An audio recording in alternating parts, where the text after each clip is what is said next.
ከቀናት በፊት በዩቲዩብ ቻናላችን ላይ ፕሮፌሰር መረራ ጉዲና የጻፉትን ጽሑፍ አጋርተናችሁ ነበር። በዚህ ጽሑፍ ላይ በዶክተር አማረ ምግባሩ የተጻፈውን መጽሐፍ መነሻ በማድረግ ትችታቸውን አስቀምጠው ነበር። ይህ ትችት እንግዲህ በዶክተር አማረ ምግባሩ ዘንድ ምላሽ እንዲሰጡ አነሳስቷቸው ምላሽ የሚሆን ጽሑፍ ጽፈዋል። ይህን ጽሑፍ ለእናንተ የምናቀርብ ይሆናል። ጽሑፉ የታተመው ቦርከና ድረገጽ ላይ ነው። ይድረስ ለመረራ ጉዲና ይላል ጽሑፉ ሲጀምር። ከአሳማ ጋር ትግል አትግጠም። አንደኛ አታሸንፈው፣ ብታሸንፈውም ራስን ታጨቀያለህ፣ በመጨረሻው በአሳማው መሳቂያ ትሆናለህ። በርናርድ ሾ የተባለው ደራሲ የጻፈው ጥቅስ ነው። መረራ ጉዲና የሌባ አይነ ደረቅ መልሶ ልብ አድርቅ በሚል ያቀረበውን ጽሑፍ ካነበብኩ በኋላ ትዝ ያለኝ ከፍ ብዬ የጠቀስኩት የበርናርድ ሾ አባባል ነው። ዛሬ የሀገራችንና የሕዝባችን ሕልውና እጅግ አስጊ ሁኔታ ላይ በሚገኝበት ሰዓት ከችግሩ ይልቅ የመፍትሄው አካል ለመሆን ትኩረት ማድረግ ሲገባ ወደ ዛሬ 50 ዓመት ተመልሶ ማላዘን ራስን መልሶ መላልሶ ከማዋረድ ያለፈ ለማናችንም የሚያስገኘው የፖለቲካ ትርፍ የለም። ተክለሰውነታችንን ከማሳመር ይልቅ የሚያቆሽሽና የሚያዋርድ እንደሚሆን ምንም ጥርጥር የለውም። እኔም ይህን ጉዳይ ለታሪክና ለተመራማሪዎች ትቼ ማለፍ በተገባይ ነበር።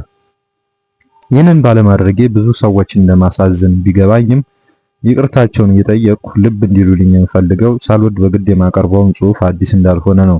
ይህ ጽሑፍ ለመረራ ለራሱ በዚህ ጉዳይ ከዛሬ 13 ዓመት በፊት መልስ የሰጠውበት ሰፊ ጽሑፍ በተቻለ አሳጥሬ ያቀረብኩት ነው። ስለዚህም በርናርድ ሾ እንዳለው እንደ አዲስ ከአሳማ ጋር ለመላፋት በረቱ አልገባውም።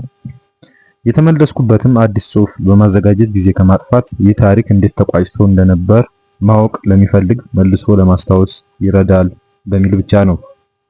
በተረፈ ባለፈው ታሪካችን መነታረኩ አሁን አገራችንና ሕዝባችን ላሉበት ችግርና ፈተና ፋይዳ ቢስ እንደሆነ አልጠራጠርም። እንዲያውም አጀንዳ አስለዋጭና ትኩረትንም የሚያስት እንደሆነ ይሰማኛል። መረራ የዛሬ 13 ዓመት የኢትዮጵያ ፖለቲካ ትግል ምስቅልቅል ጉዞና የህይወት ትዝታዎች ከኢትዮጵያ ተማሪዎች ንቅናቄ እስከ ኢህአዴግ 2006 ሁለተኛ እትም ላይ የታተመ ነው በሚል ርዕስ በጻፈው ጽሑፍ መጽሐፍ ላይ በእኔ ላይ አቅርቦት ለነበረውና አሁንም ለተመለሰበት ክስ እኔም በዚያኑ ዘመን ላቀረበብኝ ክስ ዶክተር መረራ ጉዲናና የህይወቱ ምስቅልቅሎች የእብደትና ቅሌት ቅልቅል በሚል ርዕስ መልስ ሰጥቼው ነበር። ከአዲስ አበባነት እስከ ሉላዊነት በሚለው ግለ ታሪኬን ባቀረብኩበት መጽሐፍ መረራን በተመለከተ ሌላ አዲስ የተጨመረ ነገር ቢኖር ታናሽ ወንድሜ ሲራክ ተግባሩ በወቅቱ ለእናታችን የተናገረውንና ከብዙ ዘመን በኋላም ለኔም የነገረኝን በመጽሐፉ አካል ሳይሆን በገጽ 480 እስከ 81 ላይ ባሰፈርኩበት የመጨረሻ ማስታወሻ ወይም ኢንድ ኖትስ ላይ ማካተቴ ብቻ ነው። ይህም ቢሆን ለመጽሐፍ አንባቢዎች ተጨማሪ ማመሳከሪያ ለመስጠት እንጂ የዛሬ የተመለሰ ስሜን በማንሳት ባቀረበብኝ ክስ መልስ የሰጠውበትን ሰፊ ጽሑፍ ርዕሱ መረራ ጉዲናና የህይወቱ 13 ዓመት ለመረራ ለራሱ ከሰጠው ተገቢ መልስ የተለየ አይደለም። ይህንኑ ረጅም ጽሑፍ በተቻለኝ አሳጥሬ ከዚህ በታች ሳቀርበው ከዚህ በፊት ጽሑፌን አግኝተው ላላነበቡት ታሪካዊ አውዱን በበቂ ማስጨበጥ ይችላል በሚል ነው። በ2013 ከላይቤሪያ መረራ ጉዲና የኢትዮጵያ ፖለቲካ ትግል ምስቅልቅል ጉዞና የህይወት ትዝታዎች ከኢትዮጵያ ተማሪዎች ንቅናቄ እስከ ኢህአዴግ በሚል ርዕስ ባቀረበው መጽሐፍ የተለያዩ ገጾች በመደዳውና አልፎ አልፎም ምስቅልቅሎች፣ የእብደት፣ ቅሌት፣ ቅልቅል የሚል ነበር። በመረራ በዚያን ዘመንም አሁንም መልሶ ያቀረበብኝ ክስ በኮሎኔል መንግስቱ ኃይለማርያም የሚመራ የነበረው መንግስት በጅባትና ሜጫ አውራጃ ጥሩ እንጭኒ በሚባል አካባቢ በመላው ኢትዮጵያ ሶሻሊስት ንቅናቄ መኢሶን አባላት ላይ ከፈጸመው አረመኔያዊ ግድያ ጋር ከማነካካት ያለፈ የክህደት የመረራን ቃል ለመጠቀም ወንጀል ፈጽመሃል የሚል ነው። በዚያን ጊዜ ለመረራ የሰጠሁት መልስ ምን እንደነበር ከዚህ በታች ይነበባል። ከሁሉ አስቀድሞ በጅባትና ሜጫ፣ በጫንጮ፣ በሲዳሞም ሆነ በሌሎች አካባቢዎች በድርጅቱ አባላት ላይ የደረሰውን እልቂትና ጭፍጨፋ ሳናነሳው እና እገሌ መረጃ ሰጥቶ ነው እከሌ ደግሞ ተዝረክርኮና ተባብሮ ወይም ጠቁሞና ክደት ፈጽሞ ነው በሚል የእርስ በርስ መካሰስ ውስጥ ሳንገባና ወደዚያ እጅግ መሪርና አሳዛኝ ታሪክ ሳንመለስ አፈር እንደለበሰ መካነ መቃብር ሳንነካካው እንዳለና እንደተከበረ ብንተው የተሻለ ነበር እስከ ማለት እደፍራለሁ። ምን እንደተከሰተና ምን በመሳሰሉ በርካታ ምክንያቶች ያንን የመሰለ እልቂት ሊደርስ እንደቻለ ለመናገር ድፍረቱ እንኳን ቢኖረን የዚያኑ ያህል ደግሞ በተለይ በጊዜው የግለሰቦችን ሚና በሚመለከት በትክክልና እርግጠኛ ሆነን ልንናገርባቸው የማንችልባቸው በርካታ ጉዳዮች መኖራቸውን በመገንዘብና ቋሚ ምስክር ሊሆኑ የሚችሉትም ሰዎች ከሞት ተነስተው ሊመሰክሩ እንደማይችሉ በማወቅ ይህንን ታሪክ በተመለከተ ጥንቃቄና ኃላፊነት የተሞላው አቀራረብ መምረጥ በተገባ ነበር። ከሁሉም በላይ የሚንቀሰቅሰው የእኛን ስሜት ብቻ አለመሆኑን በማሰብና ሌሎችንም ብዙ ሰዎች መልሰን ወደዚህ ጉዳይ ውስጥ በማስገባት እንደገና ደግመን ልናሳዝናቸው እንደምንችል በማስተዋል ያንን አስከፊ ታሪክ በዚህ መልክ ባነካካ የተሻለ ነበር። ወደዚያ አሳዛኝ ዘመን እንመለስ ያልንም እንደሆን ዓለማችን እርስ በርስ የመካሰስን ባህል ከ30 እና 40 ዓመታትን በኋላ መልሶ ነፍስ እንዳይዘራ ተጠንቅቀንና በአሳማኝ መረጃ ተደግፈን ከሁሉም በላይ ላለውና ለመጪው ትውልድ ምን ሊያስተምር እንደሚችል አስበን ይመስለኛል። በታሪካዊ አዲስ አበባ ዩኒቨርሲቲ በረዳት ፕሮፌሰር ደረጃ የሚታወቅ ምሁር ይህን የመሰለ ከበሬታ ያለው ማዕረግ ላይ የደረሰው መረጃዎችን በሚገባ በማጥናትና በርካታ አመሳካሪ ሊሆኑ የሚችሉ ተጨማሪ መረጃዎችን በማከል ወደ እውነት የቀረበ ስራ ለማቅረብ ያለውን ችሎታ አስመስክሮ እንጂ በአቋራጭ ሊሆን እንደማይችል የታወቀ ነው። ራሱ የተሳተፈበትን ታሪክ ቢሆን ስሜቱን ዋጥ በማድረግ ትዝታውን በጥናት አጠናክሮ ለመጨረሻው አንባቢ ወይም ኦዲየንስ ለማቅረብ ሲወስን ላለውና ለመጪው ትውልድ ምን ሊያስተምር እንደሚችል የሚመዝንበትና ምርምር ለሚጠይቀው ኤቲካል መርህ ላሳየው ተገዥነት የሚመሰክርለት እንጂ የሚመሰከርበት እንዳይሆን ተጠንቅቆ ይመስለኛል። በዚህ መለኪያ የሄድኩ እንደሆነ መረራ ጉዲና ከመንደር ትምህርት ቤት መምህር ያነሰ ሰው ሆኖ አግኝቼዋለሁ። የታዩኝንና ያሳዘኑኝ የእሱ ተማሪዎች ናቸው። እኔም አልገፋውበትም እንጂ ለነገሩ ያህል የፖለቲካል ሳይንስ ተማሪ ነበርኩ። መረራ ምን እንደተማረና እንዳነበበ ተማሪዎቹንም ምን እንደሚያስተምር ግራ የሚያጋባ ሆኖብኛል። የዚህ ሰው አመለካከትና ግንዛቤ ከዛሬ 30 እና 40 ዓመታት በኋላ ንቅንቅ አለ ማለቱ ከመጽሐፉ የተሻለ አስረጃ አይገኝም። በቅድሚያ መረራ ጉዲና የሚባል የመኢሶን ካድሬ በጅባትና ሜጫ አውራጃ አምቦ ከተማ መኖሩን እንጂ ምን እልቅና በድርጅት ውስጥ ይኖረው አይኖረው የማውቀው ነገር የለም። እሱ እንደሚለው ሳይሆን ለዚህ ሰው በስሙ መልእክት ልኬበት ለስብሰባ ጠርቼውም አላውቅም። የድርጅቱ የግንኙነት መዋቅር በፈረሰና በአካባቢው የድርጅቱ ተጠሪ የነበሩትና እኛን ወደ ጅባትና ሜጫ የወጣነውን ከድርጅቱ አመራር አካል ጋር አገናኝ የነበሩትና ከመረራ ይልቅ ለአመራሩ አባላት ቅርበት የነበራቸው አስፋው ሽፈራውና አምሳ አለቃ ማህተሙ በኩረ ነበሩ። አስፋው ከተያዘና የአምሳ አለቃ ማህተሙ ጉዳይ አጠራጣሪ ከመሆን አልፎ አቋሙን ቀይሮ ወደ አብዮታዊ ሰደድ ገብቷል የሚል ዜና ከመድረሱ በፊትም ሆነ ከደረሰም በኋላ እኔን ወደ ጥቁር እንጭኒ ከሄደው በዶክተር ተረፈ ወልደጻድቅ ከሚመራው ቡድን ጋር በአንድ በኩልና አዲስ አበባ አካባቢ ህቡ ከነበረው ተተኪ የድርጅቱ አመራር አካል ጋር ታገናኝና መልእክት ታድርስ ትመልስ የነበረችው መክሊት ግርማ የምትባል ወጣት ነበረች። ለዚህ ሰው በስሙ መልእክት ልኬበትን ለስብሰባ ጠርቼውም እንደማላውቅ ላሰምርበት እወዳለሁ። እውነቱን ለመናገር ስለ መረራ ጉዲና የነበረኝ እውቀት ከሌሎቹ ወጣት የመኢሶን ካድሬዎች ታናሽ ወንድሜን ጨምሮ የተለየ አልነበረም። በዚህ መሃል የመኢሶን ድርጅታዊ መዋቅር ሲፍረከረክ መረራ ተወካይ ወይም ተጠሪ ሆኖ ተመድቦ ሊሆን ይችላል። ባነጋገሩም መሰረታዊ ነገሮች ላይ እየታከከ የሚያውቀውንና የሰማውን ከማያውቀውና ካልሰማው ጉዳይ ጋር በማገናኘት ቀድመው ሊጎድኙ ይችላሉ ብሎ በጠረጠረን ሰዎች ላይ እብደትና ቅሌት ባቀላቀለ ፓሮኒያ መክሰሱ የራሱን የህይወት ምስቅልቅልና እስከዛሬ ሊያገግምለት ያልቻለውን የህሊና ስቃይ በማተራመስ ያባብስበት እንደሆነ እንጂ እውነትን አይናገርም። የኢትዮጵያ ፖለቲካ ትግል ምስቅልቅል ጉዞና የህይወት ትዝታዎች ከኢትዮጵያ ተማሪዎች ንቅናቄ እስከ ኢህአዴግ በሚለው መጽሐፉ ገጽ 84 እኔና ታናሽ ወንድሜ እሱን ሊጎዳ የሚችል ሪፖርት ለመጻፍና እኔ ላዘጋጀውለትም የረቀቀው ወጥመድ አስፈጻሚ ነበር በሚለው ወንድሜ ለመጠቀም እንደማልመለስ ያትታል። በዚያን ጊዜ የሰጠሁትን መልስ አሁንም ደግሜ የምሰጠው መልስ ለመሆኑ ይህን ለማድረግ የምነሳበት ምክንያት ምንድነው? መረጃውስ ምንድነው? መረራን ሊጎዳ ወይም ሊያጠፋ የሚችል ሪፖርት በወንድሜ መረጃ ሰብሳቢነት ለመኢሶን የበላይ አካልም ሆነ ወደ ውጭ ጉዳዩ ለማይመለከተው ወገን ለመጻፍም ለማውራትም የሞከርኩበት ጊዜ የለም። የሰማሁት ነገር አልነበረም ለማለት ሳይሆን በእርግጠኝነት የማውቀው ጉዳይ ባለመኖሩና ከሁሉም በላይ ላለውም ሆነ ለመጪው ትውልድ የሚሰጠው ትምህርት እንደሌለ ስለማምን ነው። በዚሁ ገጽ መረራ ከአብዮታዊ ሰደድ አዲሱ ተወካይ በሚል ካነሳው ሰው ጋር መቻቻሉን ይናገራል። የሚታወቀው የአብዮታዊ ሰደድ ተወካይ ሆነው መኢሶንን ለመተካት በየክፍለ ሀገሩ አውራጃና ወረዳ የተላኩ ካድሬዎች በመኢሶንነት የሚጠረጥሩትን ሁሉ ከማሳደድና ቢቻላቸው ከማጥፋት ካልተቻላቸው ከማሰር ያልተመለሱበት ጊዜ ነበር። ይህ መቻቻል ምን ማለት እንደነበር አንድም ቦታ ትንፍሽ ሳይል አልፎታል። እንዲያውም ጥቁር እንጭኔ ለግድያ ከተሰማራው ቡድን ጋር አብሮ እንደነበር ሲነገር የሰማነውንና ያንን ያህል አመኔታ የተጣለበትና ለመረራ የእናቱ ወንድም ወይም አጎቱ የቡድኑ መሪያችን ከበደ ድሪባ የክርስትና አባቱ እንደነበር የምናውቀውን 50 አለቃ ማህተሙ በኩሎንም በመጽሐፉ ላይ በአንድም ስፍራ ከግድያው ጋር ሳያነካካ በተጠያቂነት ሳያመለክት አልፎታል። በዚሁ ገጽ 84 እና 85 እኔ ከዘረጋውለት የረቀቀ ወጥመድ ህይወቱ የተረፈበትን አጋጣሚና ብዙም ሳይቆይ ስለዘረጋውት የተንኮል ድር ይህንኑ የዘረጋውትን የክህደት መስመር የሚያንቀሳቅስለት ሲራክ ተግባሩ የተባለ ታናሽ ወንድም እንደነበረኝ ያትታል። እኔ የህዝብ ድርጅት ጽሕፈት ቤት ተቀጣሪም ሆነ በሜሶን ውስጥ ካድሬ የመሾም የመሻር ስልጣን አልነበረኝም። ይህንም በመረጃ ያልተደገፈ ክስ ከየት እንዳመጣው መልስ መስጠት ይኖርበታል። በዚሁ ገጽ 85 ስለመቀደም ያወራል። የተቀደመውስ ምን ለማድረግ ነበር?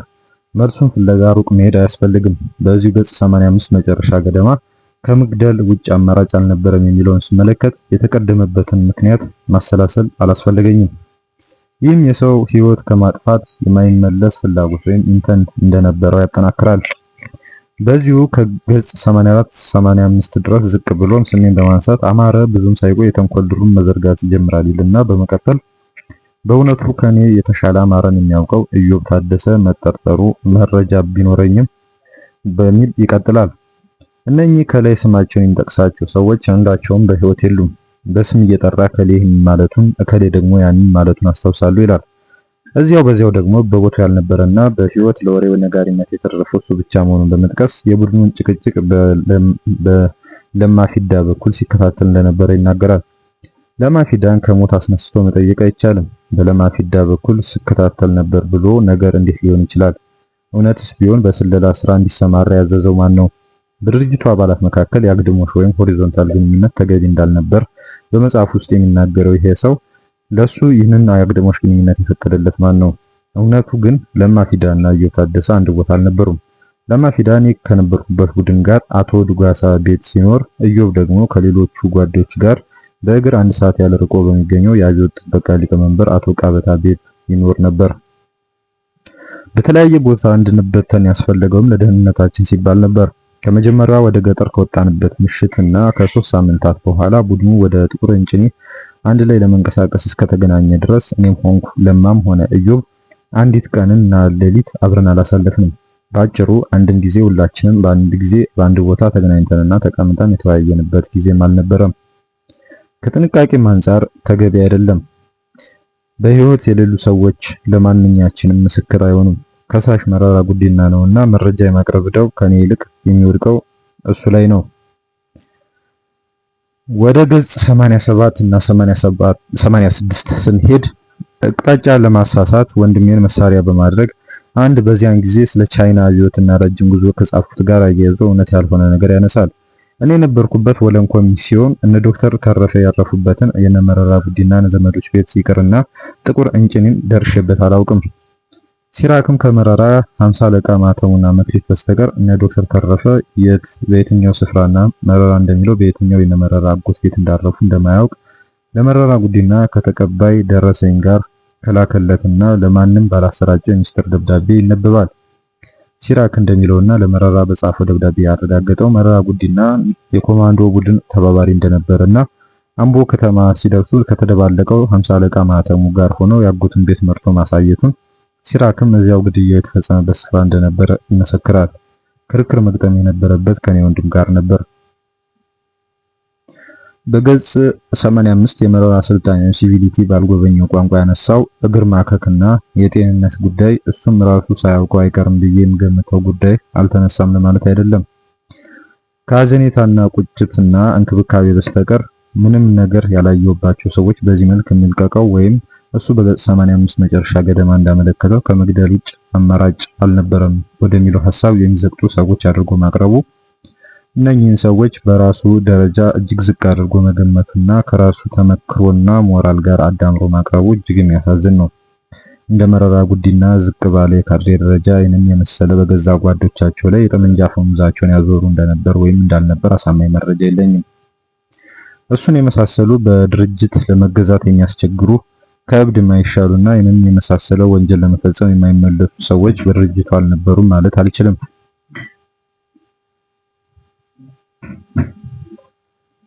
መረራ በመጽሐፉ በዚህም የሌባ አይነ ደረቅ መልሶ ልብ አውልቅ በሚለው ጽሑፍ ጭምር እንደሚገልጸው ይህንን ያህል ድርጅታዊ አመኔታ የተጣለበት ሰው እንደነበርና እኔን የመሳሰሉ ካድሬዎች ባይገጥሙት ኖሮ እሱን የመሰለ አብዮታዊ ጀግና ሌላው ቢቀር የድርጅቱ በዚያ አካባቢ የተሻለ እንቅስቃሴ እንኳን ማድረግ ቢሳነው የአባላቱ ሕይወት ለማዳን ብቃትና ችሎታ እንደነበረው ይናገራል።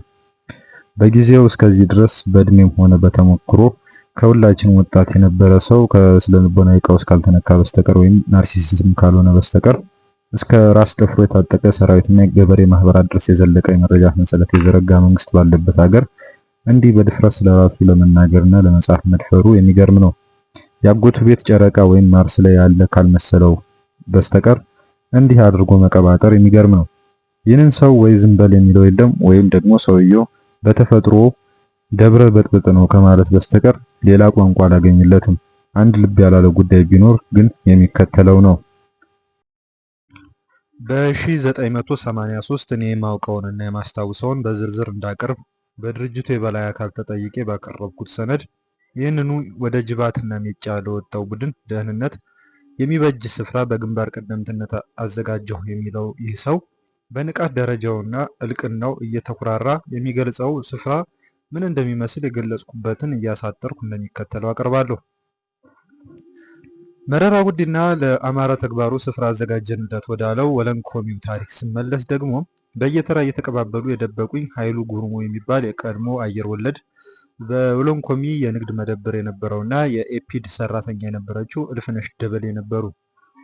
መጀመሪያ እንዲቀበለኝ የተጠየቀው ገረመው የሚባል በድርጅት ተይዟል የተባለ ሰው ሲሆን እሱ ግን ሊቀበለኝ እንደማይችልና በስራ ምክንያት ተዛውሮ ወደ መርሃ ቤቴ ለመሄድ ጓዙን በማንሳት መሆኑን ይገልጻል። ወደ ኃይሉ ጉርሙ መደብር ስንሄድ ደግሞ እሱም ሚስት ለማግባት አዲስ አበባ ስለሚሄድ ጥቂት ቀናት ጊዜ እንዲሰጡትና እስከዚያ እንደሚዘጋጅ ይነግራቸዋል። እልፍነሽ ዘንድ ስንሄድ ፈቃደኛ ሆና ልትቀበለኝ ቻለች። እልፍነሽና ኃይሉም ቢሆኑ ደጋፊ እንጂ የድርጅቱ አባላት አልነበሩም። እየተቀባበሉ ባስቀመጡኝ ጊዜ ሁሉ ቀን ቀን ቤቱ እየተዘጋብኝ መብራት ሳላበራ መጸዳዳትም ቢያስፈልገኝ እዚያው የምጸዳዳበት ተዘጋጅቶልኝ አሳልፍ ነበር። መብራት የማብራት እድል የነበረኝ ማታ ኃይሉ መደብሩን ሲዘጋ ወይም ደግሞ እልፍነሽ ከስራ ስትመለስና ሲመሻሽ ብቻ ነበር። ይህ ሰው ድርጅታዊ ንቃቱና ብቃቱ በዚያን ጊዜ ይሻል ነበር በሚል ስለ ራሱ የሚናገር ሰው ያን ጊዜም ሆነ ዛሬ ስለ ድርጅት ጥንካሬና ብቃት ያለው እውቀት ጉደር ከደበቁን ገበሬዎች ንቃትና ብቃት ምን ያህል እንደሚሻል አንባቢ እንዲታዘበው ተወዋለሁ። አዘጋጀሁ የሚለው ስርቻ በመጽሐፉ ውስጥ በልጅነቱ ላምና ጥጃ ከሚጠብቅበት የዘመዶቹ ማሳ ታጭዶ የተወቃ በቆሎና ማሽን ላይ ያስቀምጥ እንደሆን እንጂ ድርጅታዊ ንቃትና ብቃት አለኝ ብሎ የሚኩራራ ሰው ደፍሮ አዘጋጀው በሚል በኩራት የሚናገረው ስፍራ አልነበረም። መረራ ጥቁር እንጭኒ የደረሰውን እልቂት እንደሰማ በአምቦ ገጠር ሲባዝን ቆይቶ በመጨረሻ እጅ እንደሰጠና ለምን መስጠት እንደወሰነ ያትታል።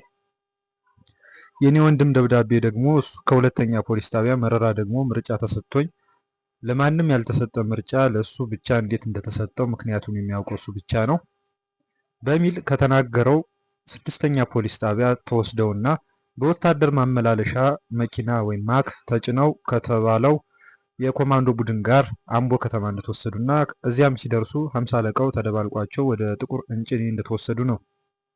የኔ ወንድም እንደሚለው መረራና 50 አለቃው አምቦ ከተማ ሲገናኙ እሱ በማያውቀው ኦሮመኛ ቋንቋ እያወሩ እነ ዶክተር ተረፈንና ቡድኑን ወደ አስቀመጡበት ዘመዶቻቸው ቤት መርተው ማሳየታቸውን ይናገራል። እሱም ራሱ ሲራክ ተግባሩ ጭምር በዚያን ሰዓት እዚያው ጥቁር እንጭኒ ተወስዶ እንደነበር በማብራራት ግድያው እንዴት እንደተፈጸመ ሲናገር በዚያን ሰዓት መረራ የወንድሜ ረዳት በሚል ያቀረበው ሰው መኖሩን አይናገርም። የሲራክ ትውስታ እነርሱም ተደምረው ለመረሸን ከተደባለቁ በኋላ የግድያው ተሳታፊ በነበረው የወዛደር ሊግና የአብዮት የሰደድ አባሎች በአንድ በኩል፣ በሌላ በኩል ደግሞ ከደርግ ምርመራ ክፍል በተላከው በአንድ መኮንንና የበታች ሹም የሚመራው የኮማንዶ ቡድን መካከል በተነሱ አለመግባባት በመጨረሻዋ ደቂቃ እነኚህንም ልጆች ጨምራችሁ ግደሉ አልተባልንም በሚል የአንደኛው ወገን እሪታ መትረፋቸውንና ጭፍጨፋውን ከፈጸመው ቡድን ጋር እሱም መረራ ጉዲናም 50 አለቃውም ተመልሰው ከ50 አለቃው በስተቀር እነርሱ በእስር እንዲቆዩ መደረጋቸውን ነው። ሲራክ ተግባሩም ለመረራ ጉዲና በፈረንጅ አቆጣጠር በ2010 የላከውና መልስ ሳያገኝ የቀረው በዲኤችኤል እና ኢሜል የተላከው ደብዳቤ ይህንን ጉዳይ ብቻ ሳይሆን ለምን ለመረራ ጉዲና ለመጻፍ የተገደደበትን ምክንያትም አብሮ ያነሳል። ለማስመሰል ደግ ጽሕፈት ቤት እንደ እስረኛ እንደወሰዱኝ የሚናገረውም አንባቢ የሚታዘበውና የሚያሳዝን ነው። መረራ በመጽሐፉ ውስጥ እንደጠቀሰው ምርጫ ተሰጥቶት ወደ 6ኛ ፖሊስ ጣቢያ ከዚያም ወደ ወህኒ ቤት ተወሰድኩ ሲል ነግሮናል። ለእኔም ሆነ ለሌላ የመኢሶን አባላት ምርጫ ሳይሰጥ እኔ ወደ 5ኛ ፖሊስ ጣቢያ ከዚያም ወደ 4ኛ ክፍለ ጦር ተወስጃለሁ።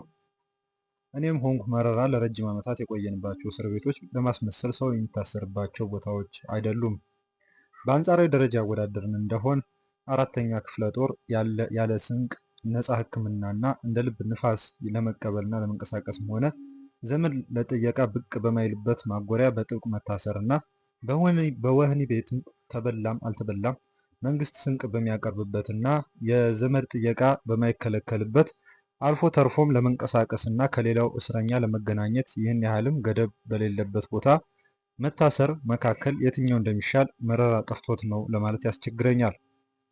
ግራ የሚገባኝ ይህ ሰው ምን እንደተማረና በዚህ የሽምግልና እድሜው ምን ተመክሮ እንዳካበተ ነው። ይህ ሰው እንዳለ ዜሮ ነው ማለት እችላለሁ።